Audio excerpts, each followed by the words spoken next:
Hello guys, welcome back again to my channel bersama saya Hansen di sini dan seperti biasanya setiap harinya saya akan buatkan video seputar cryptocurrency. Apa kabar hari ini semuanya? Semoga dalam keadaan yang baik-baik saja.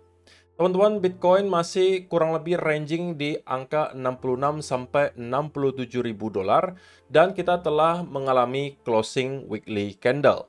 Di video hari ini kita bakal membahas kira-kira apa yang terjadi di closing weekly candle, apa yang bisa kita tangkap dari sana, kira-kira apa yang bisa kita expect berikutnya, dan juga ada beberapa fakta di belakang layar yang menurut saya wajib kalian ketahui, terkhusus kalian yang merupakan investor Bitcoin.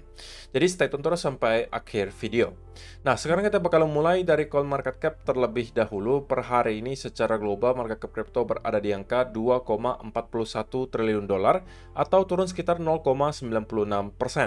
Nah, di top 10 coin sendiri kita juga melihat dominan semuanya berwarna merah terkecuali Solana yang menjadi top performer juga hari ini dengan kenaikan 0,12% menuju 173,77 dolar. So, secara overall kita bisa mengambil kesimpulan bahwa 24 jam terakhir kita tidak melihat volume yang terlalu tinggi di market, sehingga persentase kenaikan dan penurunannya rata-rata hanya sekitaran 0, sekian sampai 1%. So, itu adalah outlook sementara dari beberapa top coin yang ada. Sekarang kita langsung aja masuk ke beberapa data dan berita terbaru hari ini. Nah, yang pertama teman-teman, ini sebagai perspektif saja untuk kalian bahwa spot Bitcoin ETFs purchase 14,389 Bitcoin worth $1 billion this week. Jadi, dalam kurun waktu 1 minggu ke belakang, teman-teman, kita kembali melihat angka inflow di spot Bitcoin ETF itu kembali meninggi atau meningkat. Dan dengan total 14.389 Bitcoin yang diakumulasi, berarti secara total itu kurang lebih ada 1 miliar dolar yang kembali masuk atau inflow ke spot Bitcoin ETF dalam kurun waktu 1 minggu. Nah, teman-teman, sejak Bitcoin spot ETF di Amerika Serikat itu di-launch, perlu kalian tahu sebenarnya ETF ini telah berhasil melakukan akumulasi 550.879 Bitcoin jika kita tidak melihat outflow dari Grayscale atau GBTC. Tapi karena ada outflow dari GBTC yang angkanya tidak kecil, maka kalau kita totalkan, itu mereka melakukan akumulasi kurang lebih 221.085 Bitcoin. Jadi dalam kurun waktu kurang lebih 4 bulan, teman-teman, kita bisa melihat spot Bitcoin ETF ini mengakumulasi 200.000 Bitcoin. Dan kalau misalnya hal ini terus berlanjut, teman-teman, maka sekali lagi, ini akan mempengaruhi dari sisi supply. Karena kebanyakan orang-orang yang membeli melalui spot Bitcoin ETF, itu kebanyakan ya teman-teman, walaupun tidak semua, tapi kebanyakan kemungkinan adalah seorang investor, gitu ya, yang memang bukan weak hands, dan memang tujuannya adalah untuk diinvestasikan secara long term. Sehingga ada fluktuasi harga di short term, itu tidak akan mengganggu mereka. Ya walaupun pasti ada sebagian kecil yang bakalan melakukan outflow ya, ketika misalnya kita melihat harga Bitcoin mengalami penurunan, tapi itu bisa aja karena semacam taking profit, atau mungkin memang ada sebagian kecil yang weak hands gitu, tapi secara overall dominannya itu para diamond hands yang membeli spot Bitcoin ETF, dan itu ada datanya gitu teman-teman. Gitu ya. Dan kalau misalnya diperhatikan, kenapa sekarang kita bisa mengatakan bahwa fiat itu wajib kita segera alokasikan, teman-teman. Itulah kenapa kalau kalian melihat di YouTube sekarang ya, kalau yang membahas soal finance, pasti kalian akan sesekali ya mendapat judul dari sebuah video yang mengatakan bahwa fiat itu adalah sampah gitu. Artinya uang kertas yang kita pegang selama ini itu bukan sesuatu yang seberharga yang kita kira gitu. Ditunjukkan dari apa? Kalau misalnya teman-teman melihat ya perbandingannya nih, di tahun 1993, 1 on gold itu hanya cukup dibeli dengan harga 20,67 dolar. 1 ounce. Gitu ya. Sedangkan di tahun 2020, teman-teman, kurang lebih 90 tahun kemudian, kita melihat perbandingannya itu jauh sekali. Hanya untuk membeli 1 ounce gold itu membutuhkan uang 1.770 dolar. Dan itulah kenapa gold sampai sekarang juga masih sebenarnya dikategorikan sebagai safe haven assets.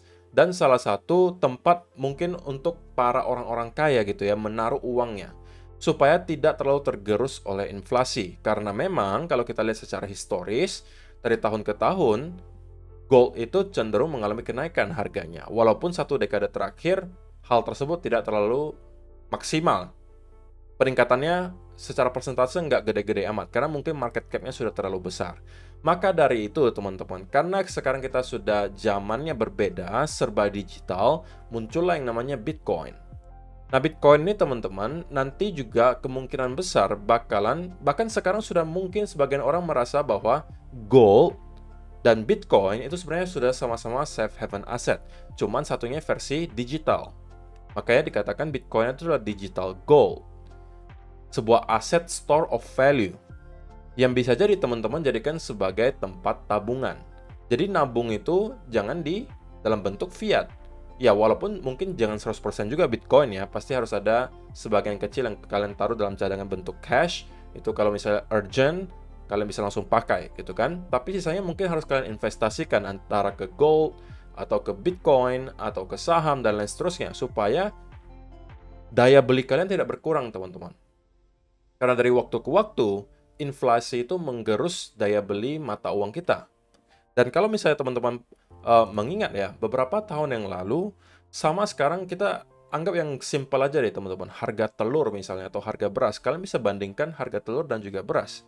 Mungkin 5-10 tahun yang lalu dengan yang sekarang. Harganya sudah jauh berbeda. Jadi, kalau misalnya teman-teman menabung dari misalnya 10 tahun lalu sampai sekarang, nominalnya mungkin bertambah gitu, tapi daya belinya belum tentu bertambah. Karena kenapa? Inflasi terus-menerus terjadi. Dan inflasi yang biasanya diumumkan teman-teman di berita-berita, yang mungkin cuma 3%, 4%, itu biasanya tidak sesuai dengan fakta di lapangan. Bisa jadi fakta di lapangan itu per tahunnya inflasi 10-15%. Artinya, simpelnya bagaimana? Kalau misalnya inflasi 10-15% per tahun untuk barang-barang kebutuhan pokok, maka berarti setiap tahunnya uang kalian itu daya belinya berkurang 10% kalau kalian hanya simpan dalam bentuk mata uang kertas. Jadi itulah kenapa teman-teman harus mengerti pentingnya investasi. Dan kebetulan sekarang kalian lagi dikasih salah satu aset yang untuk pertama kalinya supply-nya itu tidak bisa diapa-apain. Fix di angka 21 juta Bitcoin. Kalau gold itu masih bisa ditambang, teman-teman, ya kan? Supply-nya terus bertambah. Walaupun tidak dalam rate yang tinggi banget. Tapi terus bisa dikeruk gitu. Dan kalau misalnya mau dicari lagi tempat lain yang mungkin ada sumber daya emasnya, itu mungkin masih bisa ketemu gitu. Tapi kalau Bitcoin, sampai kapanpun sudah diprogramkan 21 juta Bitcoin. Sampai kapanpun tidak akan bisa diubah. Dan menariknya, teman-teman, ini juga tidak dikontrol oleh satu pihak. Dan banyak orang sekarang yang mulai merasa khawatir mungkin ya, bahwa Bitcoin Spot ETF itu terus melakukan akumulasi, dan kalau misalnya terus terjadi gitu ya, ketakutan sebagian orang adalah kalau misalnya mereka terlalu dominan gitu. Artinya mereka terlalu banyak punya Bitcoin-nya, sehingga mereka mempunyai power untuk dapat memanipulasi harga. Tetapi faktanya teman-teman, kalau misalnya kita perhatikan di sini, tidak seperti itu. Bahwa 57% dari jumlah circulating supply Bitcoin sekarang itu dipegang oleh individual. Pada orang-orang kaya, retail-retail seperti kita, itu megangnya kurang lebih 57%. Nah, sisanya di mana? Sisanya 17,6% itu sudah hilang, teman-teman. Ini adalah mungkin orang-orang yang di tahun 2010, 2011 yang punya Bitcoin, tapi mungkin pada saat itu Bitcoin sangat tidak berharga gitu ya, sehingga mereka udah deh, kalau hilang ya hilang aja gitu kan. Nah, itu adalah 17,6% yang sudah hilang. Dan kita harus asumsi itu tidak akan pernah ditemukan lagi. Kemudian 3,4%-nya itu dipegang oleh para miners atau penambang. Satoshi sendiri itu punya 5,2%. 6,6% itu masih belum tertambang. Sampai tahun 2100-an itu bakalan ketambang 6,6% sisanya di sini. 2,7% itu dipegang oleh government atau pemerintahan di dunia. Kemudian Bitcoin ETF sekarang memegang 3,9%. corporations itu pegang 3,6%. Jadi ini pembagiannya masih menurut saya cukup fair gitu teman-teman. Dan individual pegangnya 57%. Itu adalah berita baik menurut saya. Kenapa? Karena kita nggak mau ada salah satu, misalnya korporasi besar atau spot Bitcoin ETF yang terlalu dominan. Kenapa? Kalau misalnya itu yang terjadi, maka mereka akan dengan sangat mudah dapat memanipulasi harga gitu. Tetapi kalau tersebar ke banyak tempat, kalau individual kan pasti banyak gitu ya.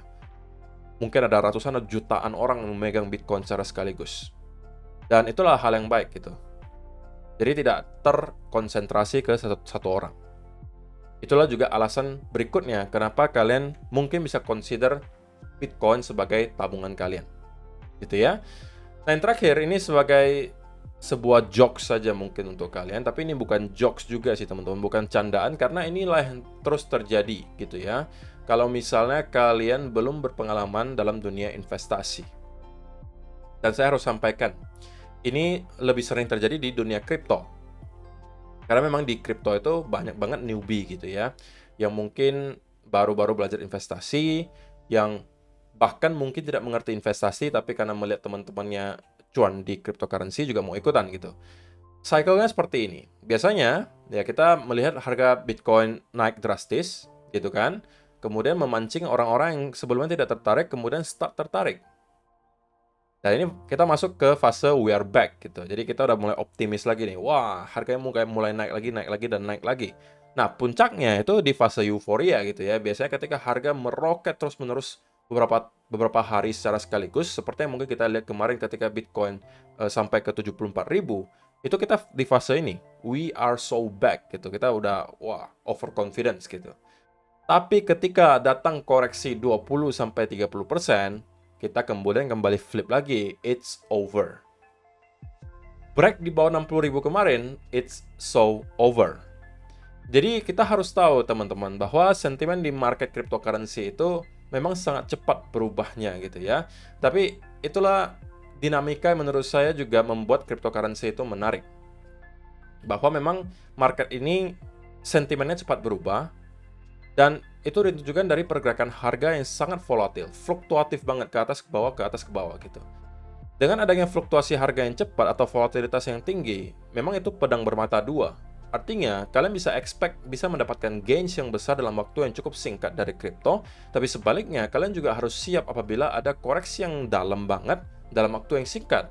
Kalau kalian hanya siap dengan cuannya, tidak siap dengan loss-nya, maka kalian sekali lagi tidak cocok untuk berinvestasi di cryptocurrency, tapi mungkin kalian lebih condong ke arah yang tidak terlalu volatil. Contohnya mungkin saham, gold, forex, itu lebih tidak volatil dan kalian mungkin lebih cocoknya di sana. Karena ya sekali lagi teman-teman, kalau misalnya kalian memaksakan kalian masuk ke kripto tapi kalian secara mental tidak mampu nge-handle volatilitas, maka kalian juga ujung-ujungnya bakalan boncos gitu teman-teman. Karena biasanya yang kalian lakukan adalah panic selling. Tapi oke lah, itu semacam wejangan sebentar aja untuk kalian. Sekarang kita masuk ke chartnya Bitcoin. Kita bakalan mulai dari weekly chart terlebih dahulu. Nah, di video terakhir teman-teman, saya sampaikan ke kalian bahwa saya pribadi berharap, gitu ya, ini harapan saya, bahwa Bitcoin mampu untuk close weekly candle di atas 67.000 atau baiknya lagi 67.500. Kenapa? Alasannya adalah area di sini, kalau kita lihat selama beberapa minggu terakhir atau berminggu-minggu bahkan di sini, itu selalu menjadi area yang signifikan, key levels. Ketika kita di atas area tersebut, area ini menjadi area major support, terlihat dari candle di sini, di sini, di sini. Ketika kita breakdown, kita jadikan area ini sebagai resistance. Terlihat dari di sini ada rejection, dan kali ini sayangnya ya teman-teman, kita lagi-lagi mendapatkan rejection di weekly candle terakhir. Walaupun teman-teman saya harus katakan bahwa yang kita lihat kemarin itu adalah closing weekly candle dalam bentuk bullish engulfing. So itu tentunya merupakan indikasi buy. Dan kalau misalnya teman-teman perhatikan, terakhir kali kita mendapatkan bullish engulfing itu di sini. Ya kan? Bullish engulfing lagi di sini.